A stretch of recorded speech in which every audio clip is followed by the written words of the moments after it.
amma gwamnatin Abdullahi Umar Ganduje ta zo take ganin filin ya yi wa masallaci yawa, ta yanke filin masallaci ta bayar a shaguna, ta sake ɗiba can arewa nan kudu kenan, can arewacin masallacin ta ɗebe ta bayar a yi suto ko me addinin ka ko me kabilarka ka zo a sayan ma da suto ɗin ka aje kayanka, amma filin masallaci ne aka kwaci. Wannan masallaci na waje ba shi kaɗai game da wannan bala'in ba.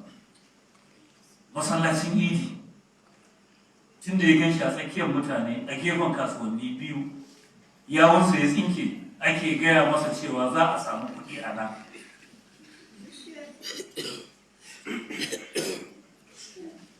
Saboda haka yadda ka san maye da jini, tilas sai ya ɗebi kuɗin wannan gurin. Saboda haka ya sa aka zo aka yanka filaye, aka raba filaye a masallacin idi mai tarihi. Duk al'umma mai hankali, duk al'umma mai kishi, duk al'umma mai hangen nesa, al'ummar da ta san abin da take yi tana girmama tarihinta.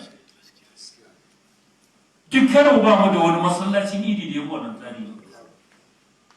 Ne kuma mu girmama wannan tarihin ya zama gurare na sha'awa da za a dinga gaya maka cewa wannan sama da shekara 300 nan ake sallar idi.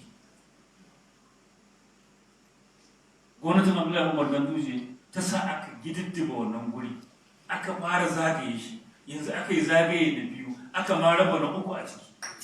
Ma'ana masallacin ma tashinsa zai. Ina malaman nan suke? Masu wannan fikikitar yanzu da suka fito suke magana cewa bai kamata a rushe ba, ya kamata ka me yasa ba su gaya masa sanda yake yi kada ya bamu cikin su ba. Ko muna tambayar malaman da suke ba waɗannan mutanen kariya, ba su da yawa, amma duk da rashin yawansu muna tambayar su me yasa Ganduje bai taɓa karɓar gurin ibada in ba na musulmi ba. Duk girman coci a Kano bai taɓa yankan inci ɗaya a cikinsa ya yi wani abu. Me yasa sai masallaci na idi da na juma'a yake yankan filayensa a Kano? Suna ina malaman? Waɗannan malaman masu kuririta ta ƙarya suna ina? Me suka yi? Su ya kamata a ce tun sannan sun faɗakar da shi, sun ankarar da shi, ko ya karɓa ko ya bari. Ai su malamai kamar yadda malam Sa'adu Zungure ke faɗa, mu dai aikin mu gaya mu, ko ku karɓa ko ku yi dariya, dariyar ku ta zan kuka gaba da nadamar mai kin gaskiya. Malami aikin ka faɗa gaskiya, ka faɗa wa mai mulki, ka faɗa wa mai kuɗi, ka faɗa wa talaka. Ba san da aka turmushe talaka yana nishi kai shiru, kuma da ya yi kura zai tunkuɗe mai mulkin ka ce ba a san mai mulki haka, ba a kaza ba a kaza, shi kenan ya kwanta ƙiyarsa a ƙasa a cikin bishe shi ta nishi ba inda zai motsa. In kuma girman addini ne da girmama addini, gurin ibada duk a ibada ba mai girman sallah. Kuna kallo Ganduje ya zo ya kwashe masallaci ya rabar, ya kwashe masallacin idi ya sayar, ya tafi makabarta wanda ba su da baki, abinda suke bukata addu'a, ya sa aka yi ta yanka ta ana ɗorawa. Mu zuwa wannan makabartu kankare aka. Ai mu mun yi gwamnati, duk makabartun da suke Kano kewaye su aka yi wanda ba su da abin nan. Umarin da aka bani kenan. Muka sa musu sola saboda maganin shaidan shegu masu shiga suna kwakule-kwakule.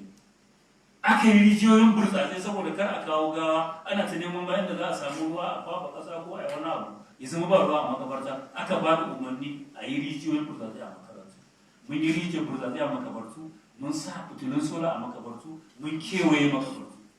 Ina malaman wannan masu firiritar suna ina? Ba su ga girman wannan ba, ba su ga darajar wannan aikin ba. Wani ya zo ya sace makabartun, ya raba rumfuna a ciki, ya raba shaguna a ciki, suna kallo ba su ce da shi uffan ba.